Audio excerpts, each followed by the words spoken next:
वंदे गुरूणां चरणारविंदे संदर्शितस्वात्मसुखावबोधे जनस्य ये जांगलिकायमाने संसारहालाहलमोह शांतये।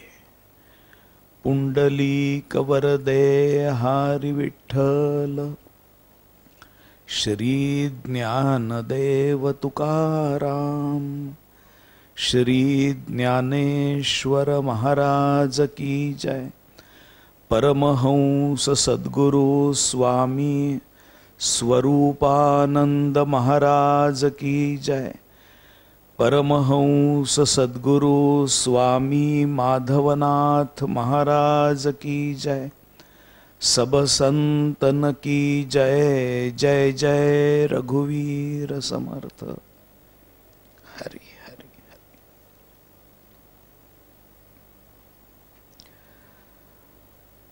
आणि अभ्यंतरी लियेकडे प्रेमाचे नि पवाडे श्री गुरूंचे रूपडे उपासी ध्यानी।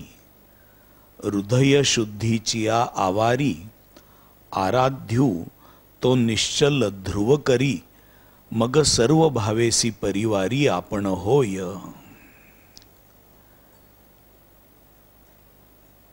मागच्या वेळेला आपण ध्यानाच्या प्रक्रियेमध्ये हृदय शुद्ध साधक कसा करतो, हृदय शुद्धीचा आवार कसा त्याच्याच अंतःकरणात निर्माण होतो आणि त्या ठिकाणी तो आपल्या सद्गुरूंना निश्चल कसा ठेवतो हे पाहिलं।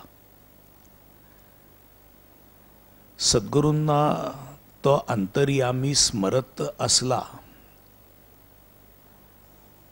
आणि सद्गुरूच त्याच्या जीवनामध्ये सर्व काही असले तरी सद्गुरूंची इच्छा ही शिष्याने आत्मनिर्भर व्हावं अशीच असते।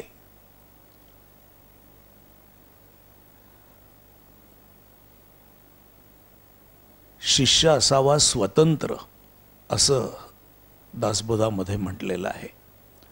स्वतंत्र म्हणजे स्व जो परमात्मा त्याच्या तंत्रानी ज्याचं मन काम करतं, ज्याची बुद्धी किंवा तर्क काम करतो, ज्याची सगळी इंद्रिय देखील परमात्म्याच्या अधिष्ठानावर काम करतात, असा स्वतंत्र म्हणजे गुरु या व्यक्तीच्या अधीन शिष्य व्हावा असं गुरूंना वाटतच नाही। गुरु हे स्वरूपाने परमात्मा असल्यामुळं शिष्यानी आपल्या अंतर्यामी असणाऱ्या परमात्मा भावाशी तदाकार व्हावं एवढीच गुरूंची इच्छा असते। शिष्य आपणहून घडावा,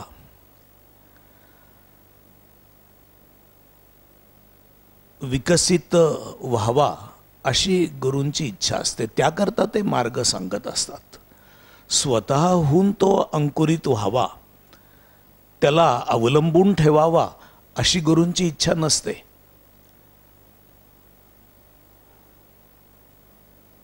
फक्त हा जो बोध आहे, हा बोध शिष्याला निरहंकारितेमुळे प्राप्त होणार असतो। जो अमानित्वम हा जो गुण आहे, ज्ञान गुण आहे, तर त्या ज्ञान गुणामुळे हा बोध प्राप्त होणार असतो। त्याच्या नम्रतेमुळे त्याला हा बोध प्राप्त होणार असतो। त्याच्या देहाला त्यांनी श्रेष्ठ समजू नये अशी गुरूंची इच्छा असते। बऱ्याच वेळेला मी म्हणजे देह अशा अबोधातच बहुंशी सर्वजण असल्यामुळं आणि वास करत असल्यामुळं अहम ब्रह्मास्मी असा सद्गुरूंनी उपदेश केल्यानंतर देह ब्रह्म आहे असं चुकून शिष्याला हळूहळू वाटायला सुरुवात होते। जर मी ब्रह्म असेन, मी जर परमात्मा असेन, तर मी नम्र व्हायला पाहिजे, तर मी व्यापक व्हायला पाहिजे, तर मी स्वार्थ सोडायला पाहिजे, तर मी समत्व बुद्धीने असायला पाहिजे, हे विसरून आपल्या देहाला महत्ता देण्याचा शिष्य प्रयत्न करायला लागतो. असं असल्यामुळं गुरु शिष्याला समर्पित करण्याचा प्रयत्न करतात. बाकी स्वतःच्या पायाशी त्याला कायम ठेवायचा ही गुरूंची भूमिका नसते. पण शिष्य जर समर्पित नसेल, म्हणजे त्याचा जर देहभाव गेला नाही, तर तो ज्ञान कसं प्राप्त करणार? त्यांनी ज्ञान प्राप्त करायला जर हवं असेल तर त्याच्या ठिकाणी समर्पणच असायला हवं, त्याच्या ठिकाणी शरणागती असायला हवी. आणि या शरणागतीची, समर्पणाची किंवा नम्रतेची सुरुवात ही गुरूंच्या नम्रतेपासून होते. बाकी नम्र होणं हे पती पत्नीच्या समोर काही नम्र होतो का? पत्नी पतीच्या समोर नम्र होते. आपल्या मुलांच्या समोर वडील कसे नम्र होणार? आणि मोठी झाल्यानंतर जर संस्कार असतील तर मुलं काही बाही नम्रतेने वडिलांशी वागतील.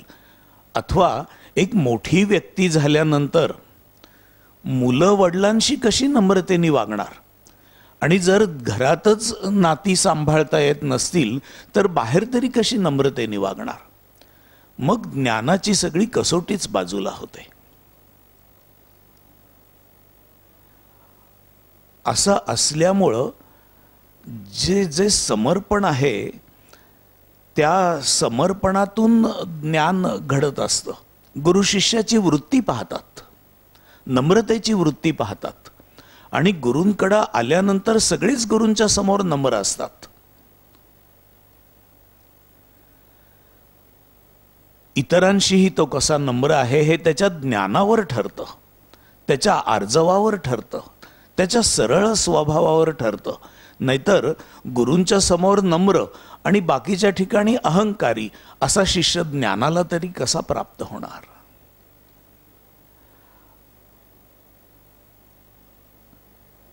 असं असल्यामुळं गुरु शिष्याचे एकूण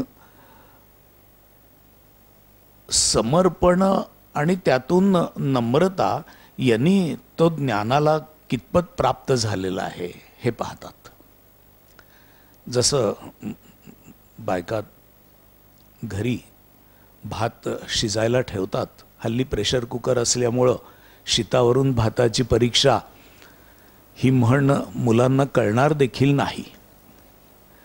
पण पातेल्यात जर तांदूळ शिजायला ठेवले आणि त्याच्यावर झाकणी ठेवून दिली तर भात शिजलाय का शिजला नाहीये हे पाहण्यासाठी ती भगिनी ताटली बाजूला करते आणि थोडं एक शीत काढून ते किती मऊ झालेलं आहे ते पाहते.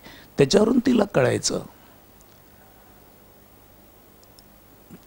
तसंच सद्गुरूंना शिष्याच्या नम्रतेवरून, सद्गुरूंच्या समोर असणाऱ्या आणि इतर मंडळींशी वर्तन करत असणाऱ्या अशा नम्रतेवरून याच्या ठिकाणी ज्ञान किती मुरलंय हे समजायचं.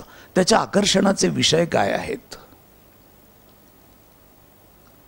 त्याच्या आकर्षणाचा विषय जर पैसा असेल, आत्मज्ञानाच्या व्यतिरिक्त, आत्मज्ञानापेक्षा बलिष्ठ जर पैसा असेल किंवा मान असेल किंवा लौकिक असेल तर त्याचा आकर्षणाचा विषय ठरला. तो आता नम्रता जरी समजली तरी देखील संपूर्ण वापरू शकणार नाही. असं असल्यामुळं सद्गुरू शिष्याला सततच पारखत असतात आणि ही पारखण्याची प्रक्रिया ही अप्रत्यक्ष असते, इनडायरेक्ट असते. आपण उपनिषदात गोष्टी वाचतो की शिष्य तयार झाला, मग सद्गुरूंनी सांगितलं की अमुक अमुक कर आणि ते त्यांनी केलं. त्यावरून सद्गुरूंना समजलं की हा ज्ञानी झाला. तर या गोष्टी लाक्षणिक समजाव्यात. जर गुरुकुलामध्ये शिष्य सद्गुरूंच्या जवळ कायम राहत असेल तेव्हाची परिस्थिती होती. आता ते शक्य नाहीये. जर कायम राहत असेल तर कायम ते त्याची नम्रता पाहतच असणार. विविध प्रसंगामध्ये त्याचा न डगमगणारा बोध पाहत असणार, त्याची समता पाहत असणार, त्याचं एकमेकांशी वर्तन पाहत असणार आणि त्यावरून त्यांना ज्ञानाची कल्पना येते. हा जो शिष्य ज्ञानेश्वर महाराजांनी आचार्योपासन म्हणून सांगितलेला आहे आणि जो ज्ञानी शिष्य म्हणून आहे, ही ज्ञान लक्षणं आहेत. हा ज्ञानी शिष्य म्हणजे ज्ञान झालेला शिष्य गुरूंच्या पसंतीला उतरलेला आहे आणि तो कशा प्रकारे आचार्योपासन करतो हे ज्ञानेश्वर महाराज सांगताहेत. भगवंतांचा तर शब्द सूत्रमय आहे. अमानित्वम, अदंभित्वम, अहिंसा, क्षांती, आर्जवम, आचार्योपासनम, शौचम. पण एवढ्या शब्दावरून आम्हाला समजत नाही, ही आमची अडचण आहे. असं असल्यामुळं ज्ञानेश्वर महाराजांनी विशद करून सांगितलं. त्याच्या अंतःकरणामध्ये सद्गुरूंविषयी प्रेम असतं. तो सद्गुरूंना परमात्मा म्हणूनही पाहतो आणि व्यक्ती म्हणूनही पाहतो आणि व्यक्ती म्हणून देखील प्रेम असतं. आणि नंतर नंतर सगळ्या जगताला परमात्मा म्हणून पाहायचं आहे आणि व्यक्ती म्हणूनही पाहायचं आहे, भूतमात्र म्हणून देखील पाहायचं आहे. ते सांगणारेच अध्याय एका पाठोपाठ एक ज्ञानेश्वर महाराजांनी भगवंतांनी सांगितले.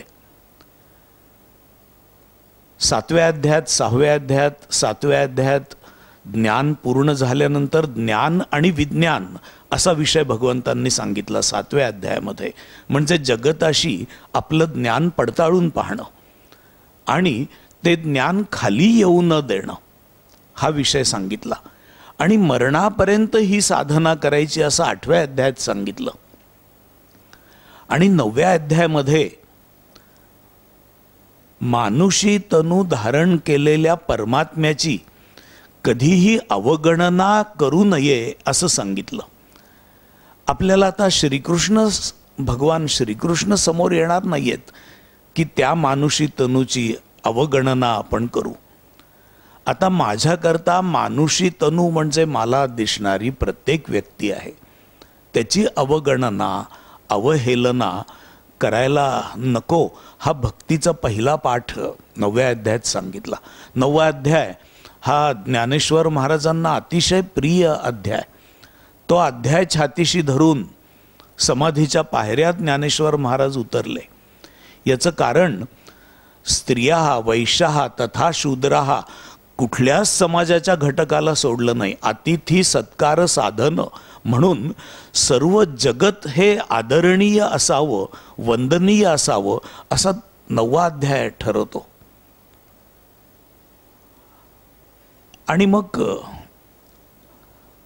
मानुषी तनू जरी झाली आणि तिचा अनादर करायला शिकला नाही, ही म्हणजे ज्ञानाचा विषय 2ऱ्या अध्यायात सांगितलेला, 2ऱ्या अध्यायापासून पण 5व्या अध्यायापर्यंत सांगितलेला कर्माचा विषय, 6व्या अध्यायामध्ये सांगितलेला ध्यानाचा विषय, 7व्या अध्यायामध्ये ध्यानाने मिळणारी जी शांती आहे त्या शांतीचा आणि बाहेरच्या जगताचा मेळ घालण्याची युक्ती, 8व्या अध्यायामध्ये मरणापर्यंत ही उपासना करत राहणं आणि 9व्या अध्यायामध्ये जगताकडे पाहण्याची दृष्टी, ती 10व्या अध्यायामध्ये अधिक विकसित केली.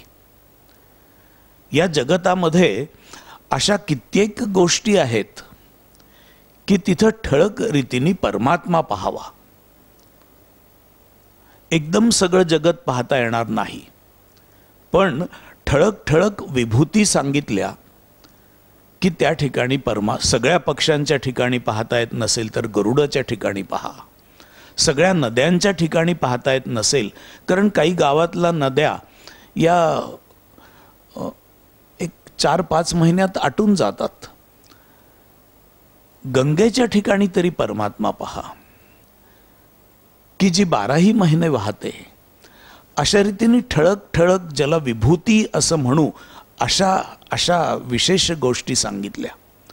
आणि 11व्या अध्यायामध्ये सगळं विश्वच परमात्मा आहे अशा प्रकारे पाहायला सांगितलं. म्हणजे विश्व हे पूर्ण आहे आणि परमात्मा आहे, आणि माझ्या हातात उचललेली माती देखील पूर्ण आहे आणि परमात्मा आहे. अशा प्रकारे व्यापक बोधांनी सगळंच विश्व परमात्मा पाहायला शिकवलं. आता हा भक्त किती नम्र असला पाहिजे. जर तो सगळ्या जगताकडं परमात्मा भावनेने पाहत असेल तर किती नम्र असला पाहिजे.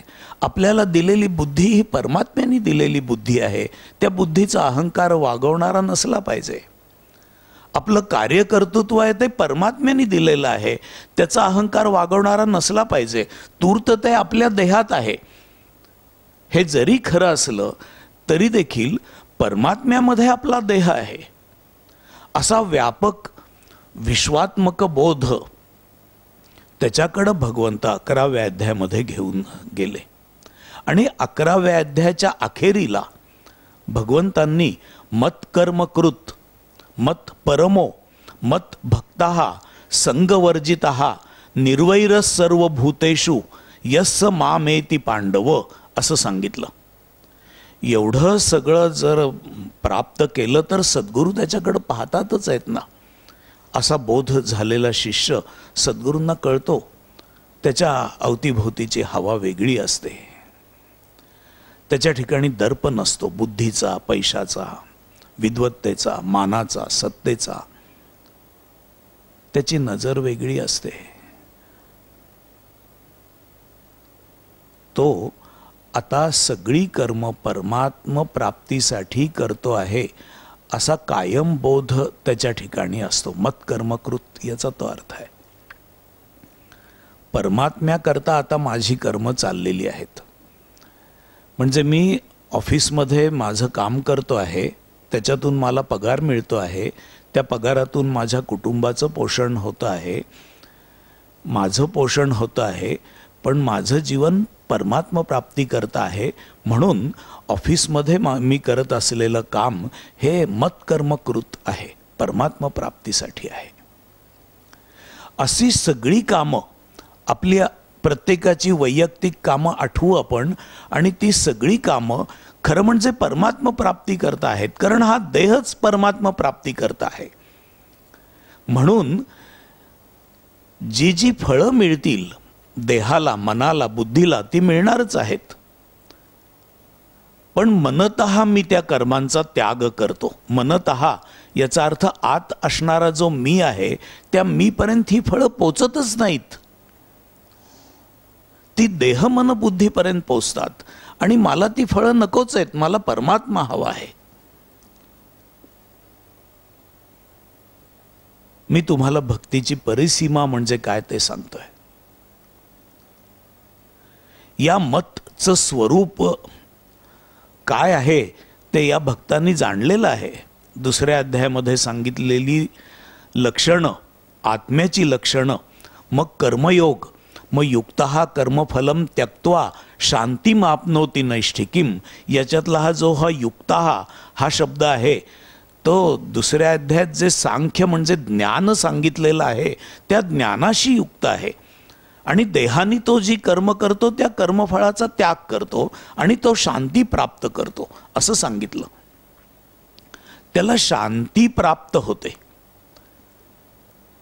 आणि अशी शांती प्राप्त करणारा जो आहे तो ध्यानामध्ये देखील शांती प्राप्त करतो. प्रशांत मनसम ही एनम योगिनम सुखमुत्तमम उपैति शांत रजसम ब्रह्मभूतम अकल्मषम.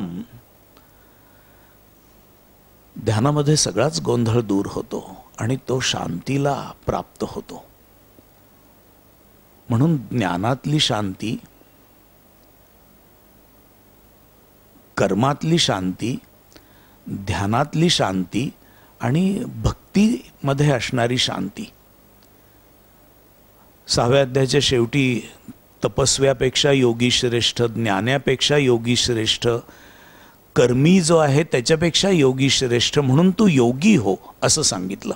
आणि त्याच्याही पुढे जाऊन असे जे सर्व योगी आहेत त्यांच्यामध्ये मद्गते नांतरात्मना श्रद्धावान भजते योमाम समे युक्त तमो मतः असं सांगितलं.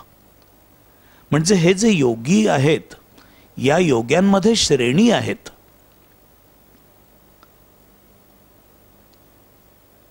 कोणीही योगी झाला तरी 24 तास कसा योगी राहणार? तो ध्यानाला बसेल आणि एकरूपता साधेल तेव्हा, आणि ध्यानातून खाली आल्यानंतर काही काळ त्या प्रभावाखाली राहील तेव्हा. इतर वेळेला जेव्हा तो देहभावावर येतो आणि देह आहे तेव्हा देहभावावर येणार.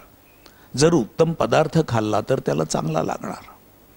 अतिशय तिखट जाळ पदार्थ असेल त्याला तिखट लागणार. तो म्हणेल किती तिखट आहे, याचा अर्थ देहभाव आहे.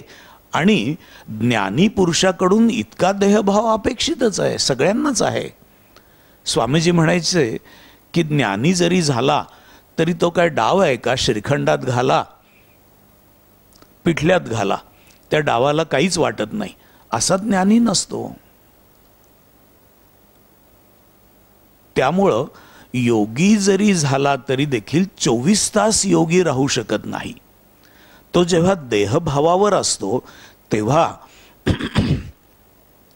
श्रद्धावान भजते योमाम, आणि देहावर असण्याची शक्यता ही असणारच असणार. तेव्हा त्यांनी श्रद्धेने राहावं. श्रद्धा ही त्याची खात्रीही आहे, तरीही श्रद्धा आहे, कारण व्यवहार भ्रमात्मक असतो. अगदी सकाळी ध्यान केलेलं असलं आणि ध्यानाच्या वेळेला तो परमात्म्याशी एकरूपता साधून असला तरी देखील अवघड प्रसंगाला तोंड देत असताना नंतर दुपारी संध्याकाळी कधीतरी जीवनात ते ध्यानाचं समाधान राहिलेलं नसतं आणि व्यवहाराची भीती, दडपण, राग, संताप, निरनिराळे विकार हे काहीतरी निर्माण झालेले असतात. तेव्हा तो ज्ञानाच्या पक्षी भ्रमातच असतो, मोहातच असतो. अशा वेळेला त्यांनी श्रद्धेने राहायला पाहिजे. त्याचा देह त्यांनी श्रद्धेने भजना करता वापरला पाहिजे. असं होईल तेव्हा परमार्थ विषय पूर्ण होतो. म्हणून मत कर्मकृत, मत परमो, मत भक्ताहा, अशा रीतीने जो भक्त होतो, संगवर्जितहा, आणि ज्यांनी आपल्या देहाचा संग सोडून दिलेला आहे, आपण परमात्म स्वरूप आहोत अशा खात्रीमध्ये तो आहे. निर्वैर सर्व भूतेषु, हा एक विशेष गुण इथं सांगितला. 11व्या अध्यायाचा शेवटचा श्लोक मी सांगतोय. हे जे निर्वैरता आहे, या एका शब्दामध्ये 9वा अध्याय, 10वा अध्याय आणि 11वा अध्याय या सगळ्यांचं प्रतिनिधित्व आहे. जर बोध झालेला असेल तर क्रमाक्रमाने तो कसा वर्धिष्णू होतो ते 9व्या, 10व्या आणि 11व्या अध्यायात सांगितलं. आणि आपल्या सकट सगळं विश्व हे परमात्मा आहे असा बोध झाला. तत्वतः तो तसं पाहायला लागला. त्याचं उपलक्षण निर्वैरताच असली पाहिजे. त्याला कोणाविषयी वैर नसलंच पाहिजे. तरच 9वा, 10वा आणि 11वा अध्याय पचनी पडला आणि 7व्या अध्यायामध्ये त्याच्या ज्ञानाचा बाहेरच्या जगताशी मेळ बसला असं सिद्ध होणार. म्हणून हा जो निर्वैर सर्व भूतेषु हा शब्द आहे त्याचाच खुलासा पुढं अद्वेष्टा सर्व भूतानां मैत्रहा करुण एवच या भक्ताच्या, ज्ञानी भक्ताच्या लक्षणामध्ये पुढच्याच अध्यायात भगवंतांनी केला. अंतिमतः हृदय शुद्धी जी आहे ती हृदय शुद्धी या बोधावर गेल्यावर होते. ध्यानाने प्राप्त होणारी हृदय शुद्धी आणि एकूण जीवनातच असणारी हृदय शुद्धी, म्हणून भक्ती ही सर्वांपेक्षा श्रेष्ठ सांगितलेली आहे. या श्लोकाचंच भाषांतर म्हणू असे श्लोक पुढे आले. 12व्या अध्यायामध्ये ये तु सर्वाणि कर्माणि मयि संन्यस्य मत्परः अनन्येन एव योगेन माम ध्यायंत उपासते तेषामहम समुद्धरता असा श्लोक आला. तो श्लोक आणि हा मत्कर्मकृत मत्परमो हा एकच आहेत. तीच गोष्ट थोड्या वेगळ्या पद्धतीने सांगितली.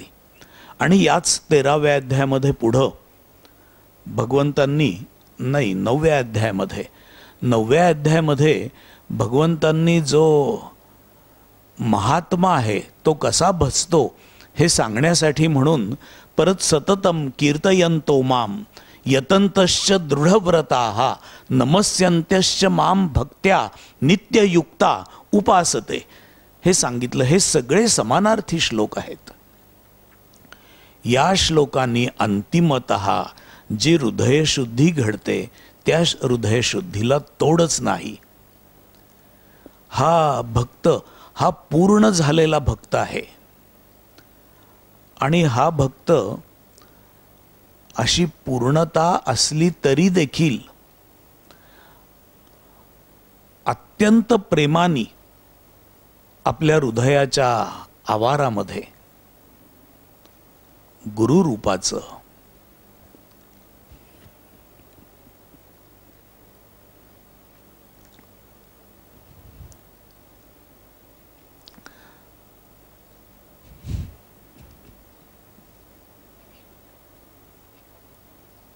ध्यान करतो.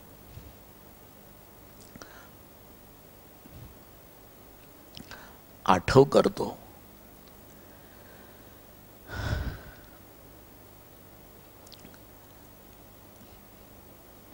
असं ज्ञानेश्वर महाराज सांगतात.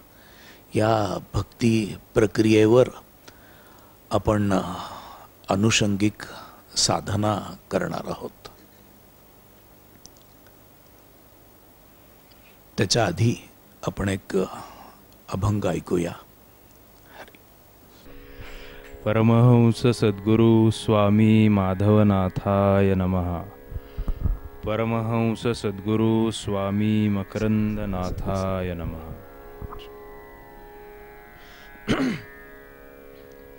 आस धरुनी दर्शनाची निज हृदंतरी धुंडिले नेहटुनी ध्यान धरिता रूप चिन्मय प्रगटले रूप चिन्मय प्रगटले पाहिले ते हास्य मोहक कमलवदनी झळकले अभयदानी रूप निर्मळ सत्वसुंदर देखिले सत्वसुंदर देखिले भाव सात्विक भरुनी येता अंग कंपित झाले कंठ मात्रे अवरुधोनी आसुनयनी पातले आसुनयनी पातले श्वास स्तंभित होनिया चित्त अविचल रुंधले सगुण रूपी सुख मनोहर उन्मनीचे लाधले उन्मनीचे लाधले शुभ्रवसनी रम्यतनुती पाहता मन रंगले दर्शनी मकरंदरमला हा हा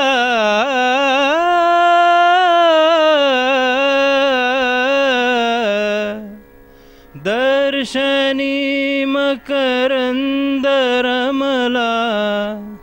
तेची लेहुनी ठेविले तेची लेहुनी ठेविले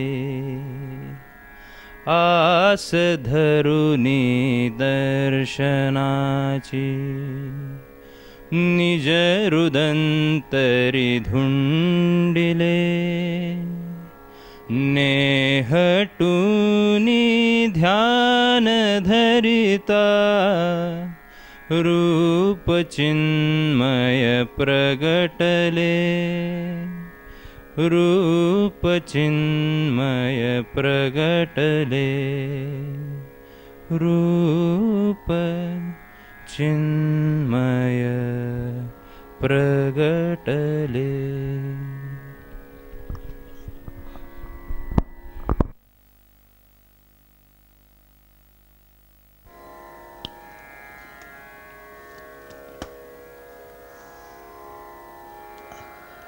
हरी हरी हरी.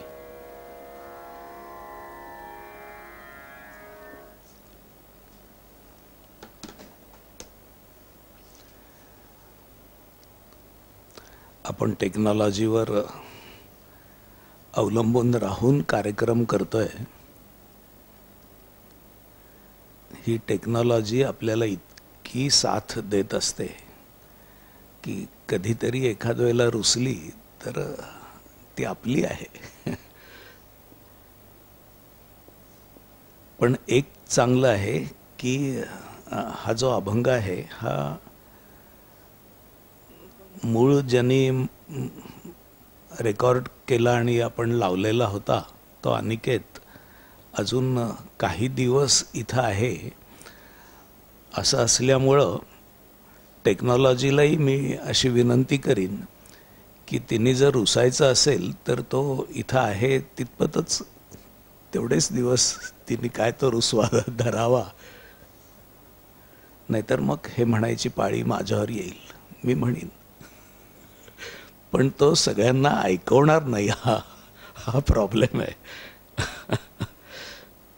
हरी हरी. तसंही योगायोगाने मी आत्ता जे निरूपण केलं तर ते निरूपण अभ्यंतरी लियेकडे प्रेमाचे निपवाडे श्री गुरूंचे रूपडे उपासी ध्यानी हृदय शुद्धीची या आवारी आराध्यू तो निश्चल ध्रुव करी मग सर्व भावेसी परिवारी आपण होय. या निरूपणाला धरूनच नेमका आजचा अभंग या मंडळींनी निवडला तुमच्यापर्यंत पोचवण्यासाठी. म्हणून मी अनिकेतकडून त्याचा मोबाईल घेतला ज्याच्यात तो अभंग लिहिलेला आहे. त्याच्यावरून हृदयशुद्धीचा आवार करून आपल्या आराध्याला कसं पाहायचं याचं आपोआपच मार्गदर्शन म्हणण्यापेक्षा मी कसं पाहतो एवढं तुम्हाला कळेल. प्रत्येकाच्या प्रतिभेप्रमाणे याच्यापेक्षाही उत्तम असे तुम्ही पाहू शकता.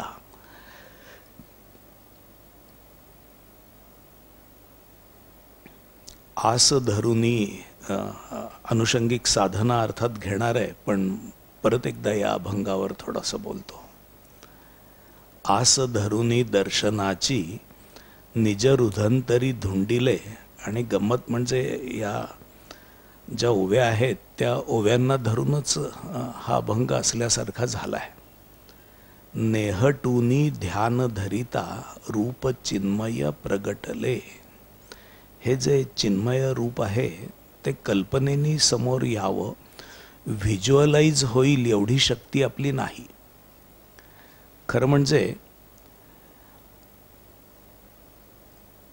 व्हिज्युअलाइज झालं तर खूप चांगलं, पण मानवाची एवढी शक्ती नाही की आपण ज्याची कल्पना करू ते डोळ्यासमोर स्वप्नात असं चित्रासारखं उभं राहील.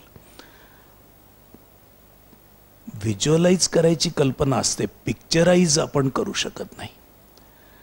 त्यामुळं पिक्चराइज नाही झालं तरी चालेल, पण व्हिज्युअलाइज करावं असं माझं म्हणणं आहे. पाहिले ते हास्य मोहक, मी कसा पाहतो ते आपोआपच इथं आहे. कमलवदनी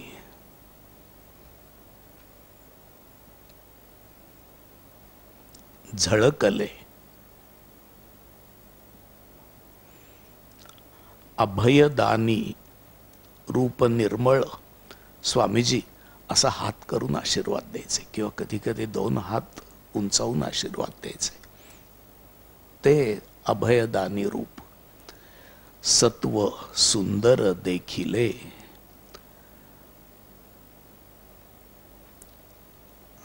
असं झाल्यामुळं माझ्यामध्ये काय बदल झाला. भाव सात्विक भरून येता, अंग कंपित जाहले.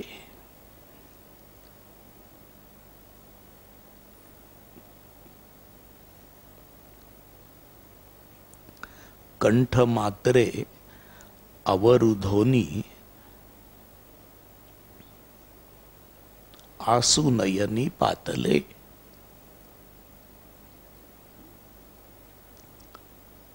अष्टसात्विक भावातले काही भाव भरून आले. श्वास स्तंभित होऊन या, चित्त अविचल रुंधले. श्वास आणि चित्त दोन्हीही स्तंभित झाले, त्यांना स्तंभन आलं.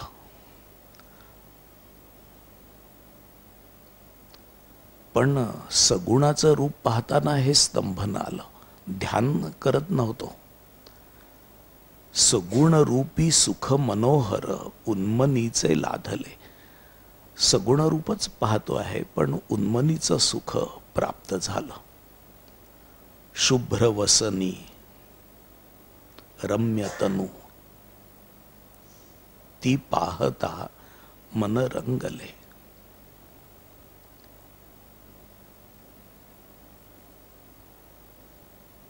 मी कितीतरी वेळेला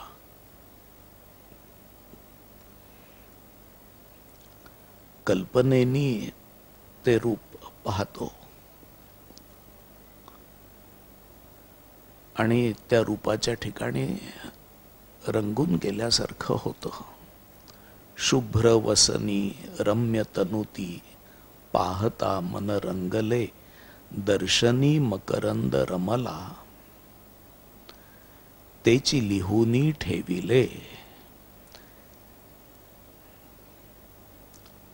अनुषंगिक साधना घेण्यासाठी माझं काम सोपं झालं.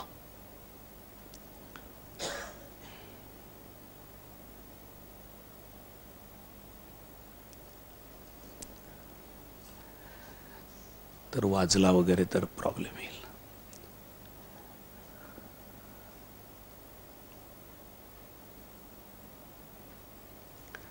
आपण सगळ्यांनी डोळे मिटून बसायचं आहे.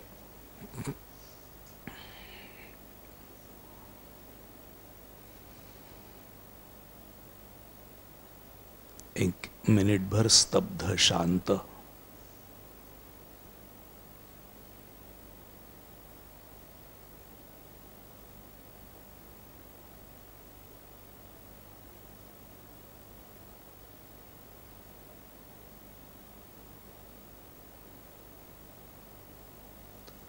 मन भावाने उचंबळून आलेलंच आहे.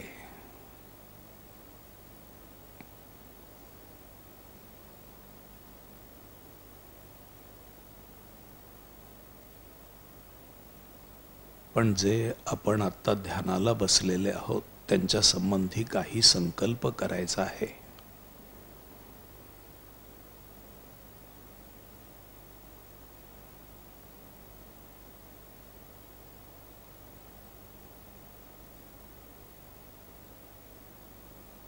आपल्या देहाच्या आत असणारा जो देही आहे, जाणीव आहे,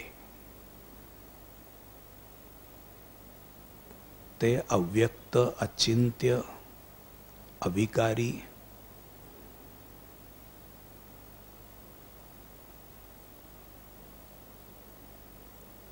हे आपलं खरं स्वरूप आहे असं चिंतन आपल्याला करायचं आहे, असा संकल्प करायचा आहे. बोलत असतानाच संकल्प करा.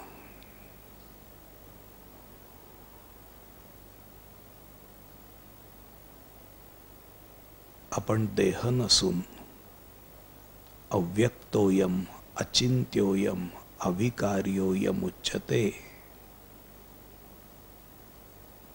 अव्यक्त, अचिंत्य, अविकारी परमात्मा आहोत.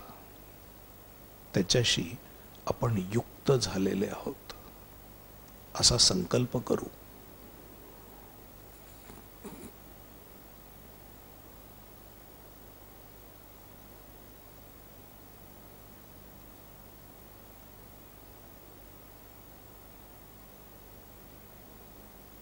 हे युक्त झाल्यामुळं परमात्मा भावनेशी आपण निश्चिंत आणि समाधानी आहोत असा संकल्प करा.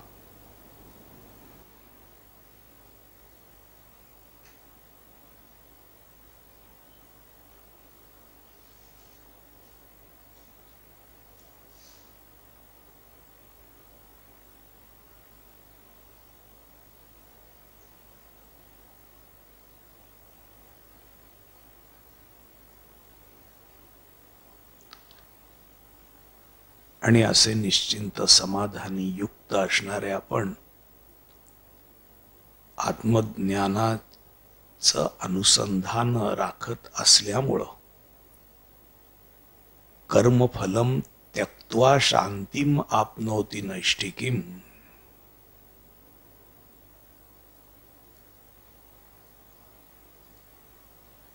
कर्मफळ माझ्यापर्यंत पोचूच शकत नाहीत, आत्म्यापर्यंत पोचूच शकत नाहीत. त्यांचा सहजच त्याग घडतो असा संकल्प करा.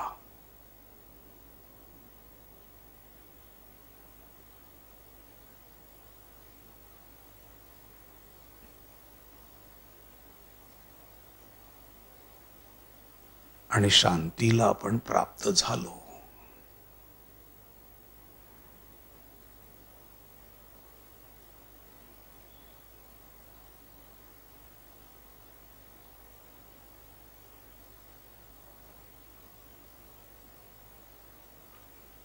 असा संकल्प करा की आपल्या ठिकाणी असणारा सगळा रजोभाव नाहीसा झालेला आहे.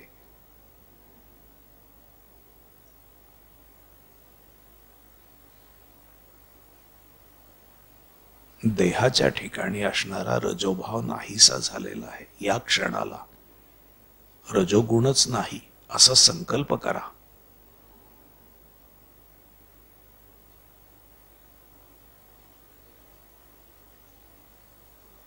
आपण कल्मषरहित, पापरहित, तमोगुणरहित आहोत असा संकल्प करा या क्षणाला.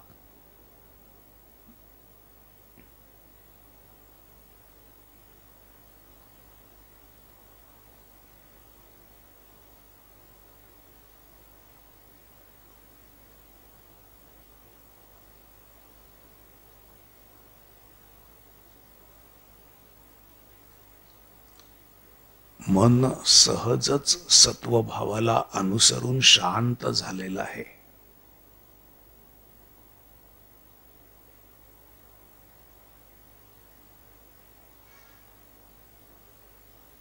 त्यामुळं ते सुखामध्ये आहे. मन सुखामध्ये आहे.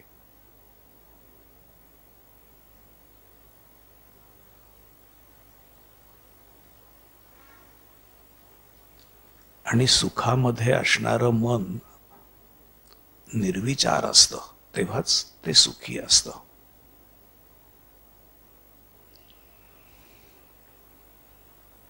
उपैती शांत रजसम. सगळा रज आणि तम नाहीसा झाला. सत्वगुणाचा अहंकार नाहीसा झाला. आपण ध्यान सुखामध्ये निमग्न झालो. असा संकल्प करा. परमात्म्याशी तदाकारता पावली.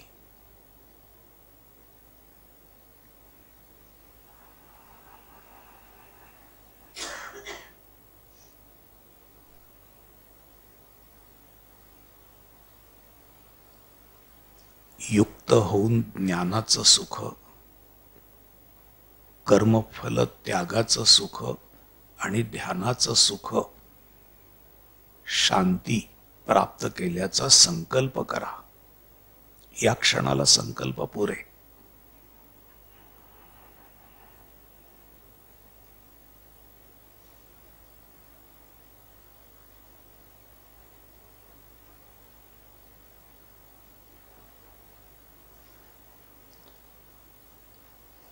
मनुष्य मात्र परमात्मा असा बोध झाला.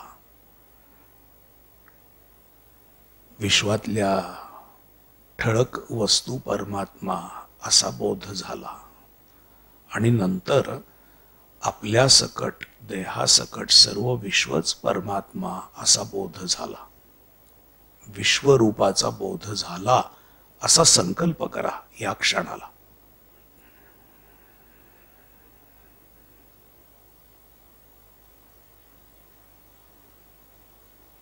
मत कर्मकृत,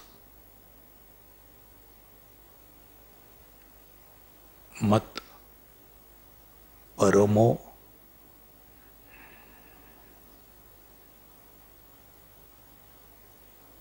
आता माझी सगळी कर्म परमात्म्याकरता झाली आतापर्यंतची आणि मी त्याच्यापासून मोकळा झालो, संगरहित झालो.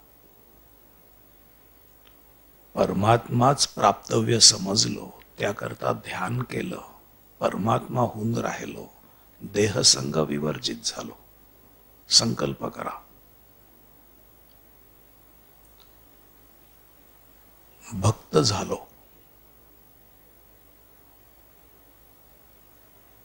जेव्हा जेव्हा देहभावावर असेन तेव्हा तेव्हा श्रद्धा, उपासना, भक्ती, नम्रता यांनी युक्त झालो असा संकल्प करा.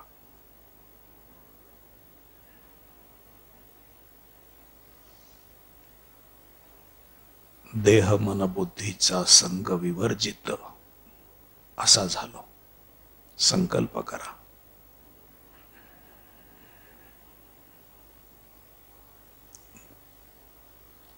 सगळ्या जगताशी निर्वैरता झाली, मैत्र झाला असा संकल्प करा. एकत्वामुळं निर्वैरता झाली, एकत्वामुळं मैत्र झालं. आपण ज्ञानी भक्ताच्या महत्तेला प्राप्त झालो असा या क्षणाला संकल्प करा. आता मी 1 मिनिट काही बोलणार नाही.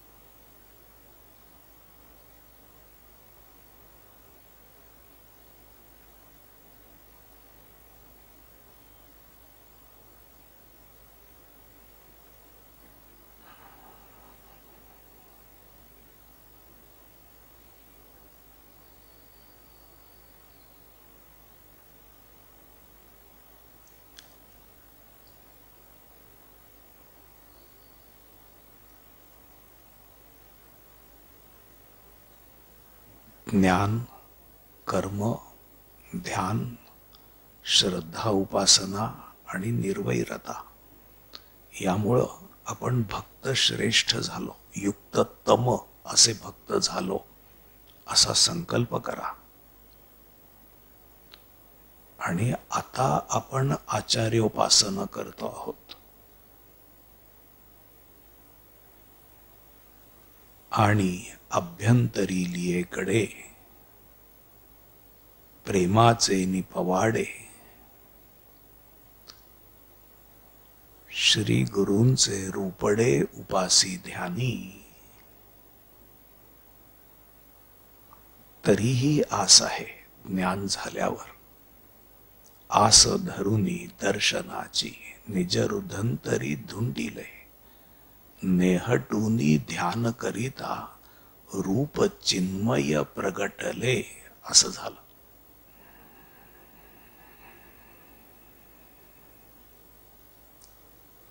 हृदय शुद्धीची आवारी आराध्यू तो निश्चल ध्रुव करी. मग सर्व भावेसी परिवारी आपण होय.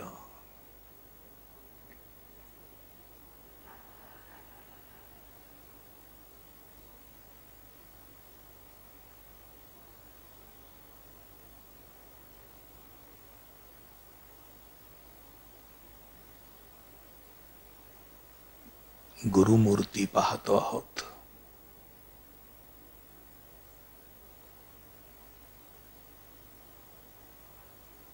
सुहास्य वदन, प्रसन्न दर्शन.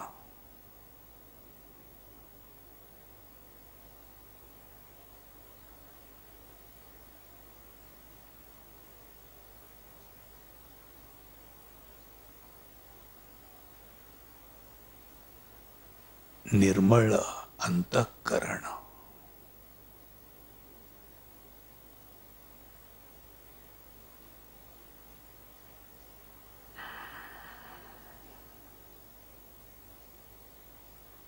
मित मधु भाषण, शुद्ध मन तथा सदैव सत्याचरण.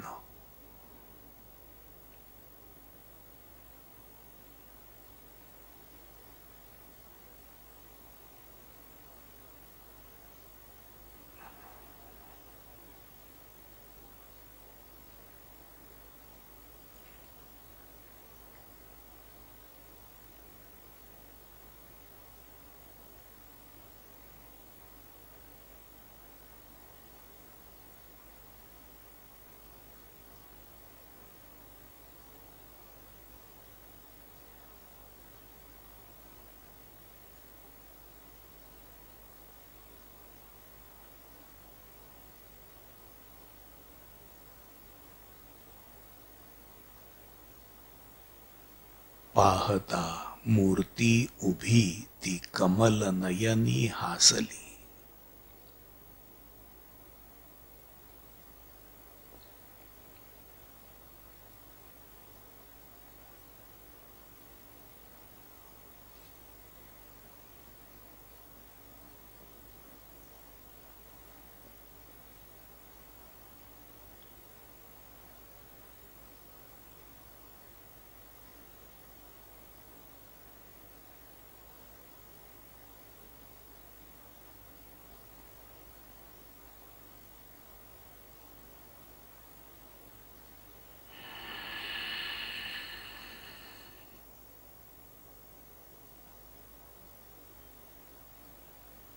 नेत्र द्वयीची दिव्य दीप्ती अंतरी सामावली.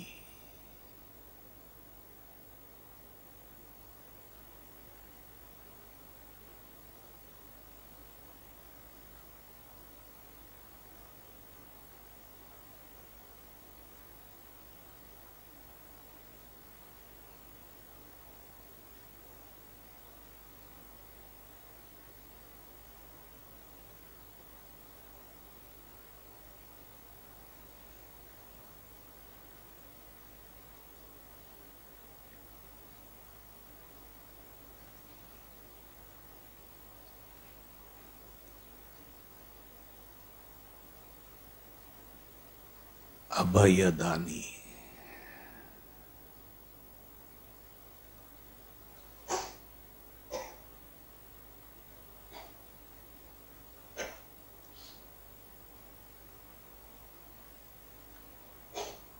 हास्यवदनी.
संकल्प केल्याप्रमाणे तयारी तर अशी आहे की सगळी कर्म परमात्म्या प्रित्यर्थ आहेत.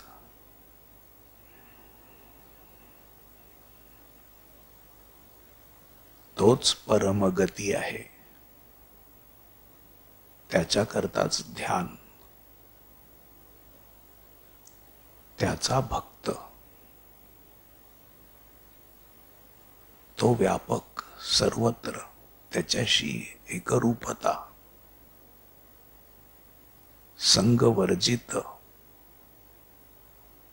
सर्व जगाशी सौख्य, मैत्र, निर्वैरता,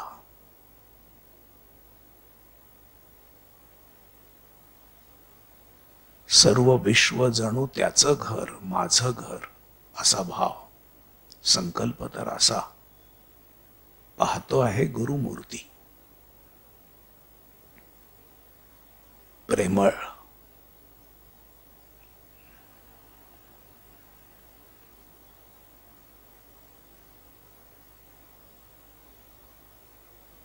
दयाघन,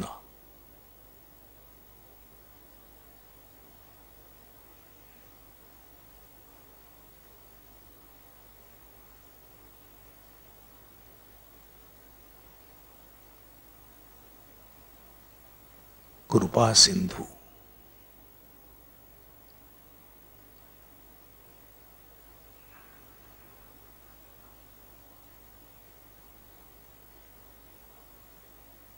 अहेतुक करुणा सागर,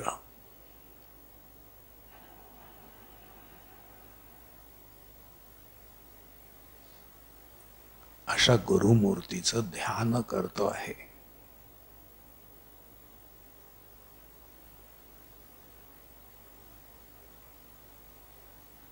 बोध आहे हे विश्वची माझे घर.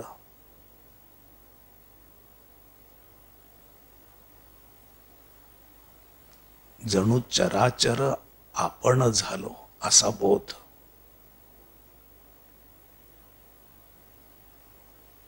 करतो तर आहे ध्यान गुरुरूपाचं. मग याही वरी पार्था माझी भजनी आस्था, अशी आस्था ठेवून भजन करतो आहे, ध्यान करतो आहे. तरी तया ते मी माथा मुकुट करी.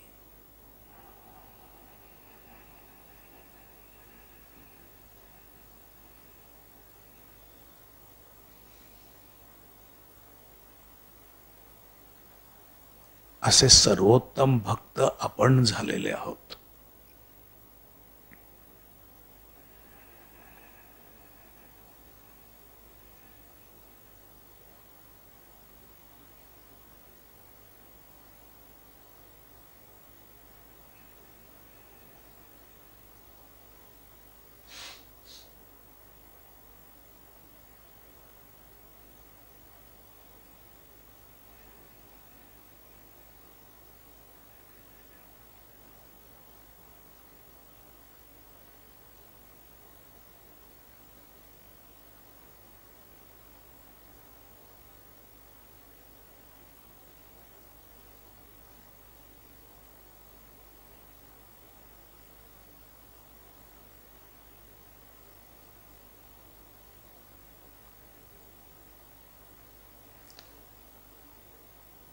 अशा प्रेमळ भावामध्ये तुम्ही एक तासभरही बसू शकता. आपल्या कार्यक्रमाची वेळ मात्र संपत आली. हृदय शुद्धीची आवारी, आराध्यू तो निश्चल ध्रुव करी. मग सर्व भावेसी परिवारी आपण होय.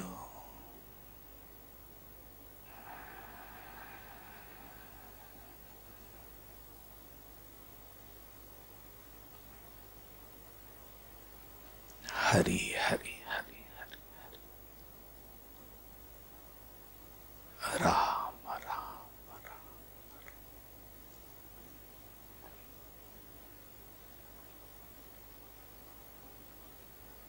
हरी हरी. प्रभु स्वामी जी.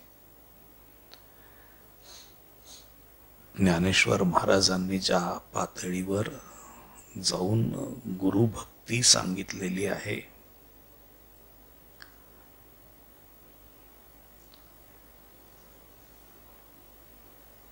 त्या पातळीवर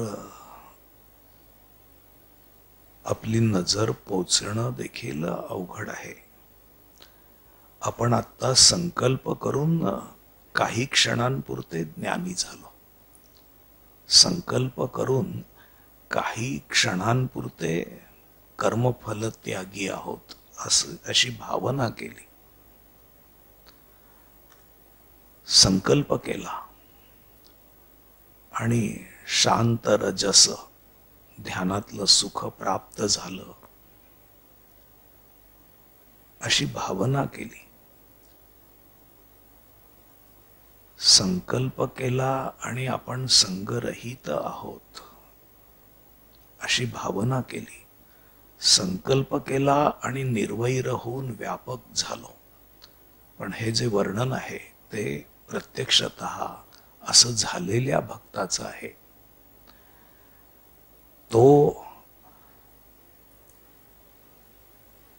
आपल्या अंतःकरणामध्ये मोठ्या प्रेमाने श्री गुरूंचं आपल्या हृदयात ध्यान करतो असं ज्ञानेश्वर महाराजांनी म्हटलेलं आहे.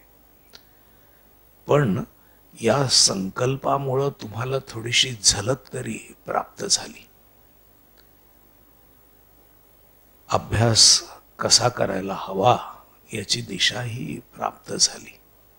मला असं वाटतं की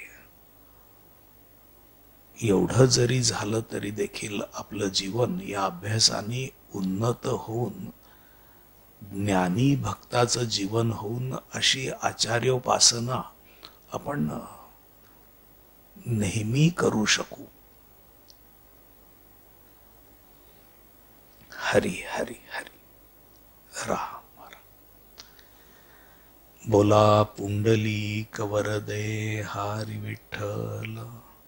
श्री ज्ञानदेव तुकाराम. श्री ज्ञानेश्वर महाराज की जय. परमहंस सद्गुरु स्वामी स्वरूपानंद महाराज की जय. परमहंस सद्गुरु स्वामी माधवनाथ महाराज की जय. सब संतन की जय. जय जय रघुवीर समर्थ. हरि हरि हरि.